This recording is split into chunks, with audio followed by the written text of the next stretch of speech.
હવે આગળ વાત કરીએ તો પ્રધાનમંત્રી નરેન્દ્રભાઈ મોદીના જન્મદિવસને લઈને બીજેપીએ સેવા પખવાડા રક્તદાન શિબિર યોજીને પીએમનો જન્મદિવસ ઉજવ્યો। પીએમ મોદીના 75મા બર્થડે બીજેપીએ સેવા પખવાડા રક્તદાન શિબિર યોજીને પીએમનો જન્મદિવસ ઉજવ્યો।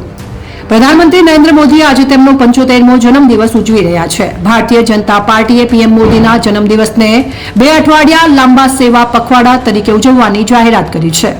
17 સપ્ટેમ્બરથી 2 ઓક્ટોબર સુધી ચાલનારા સેવા પખવાડા દરમિયાન ભાજપના કાર્યકરો 1000 જિલ્લાઓમાં રક્તદાન શિબિરો તેમજ 75 શહેરોમાં નમો દોડનું આયોજન કર્યું છે।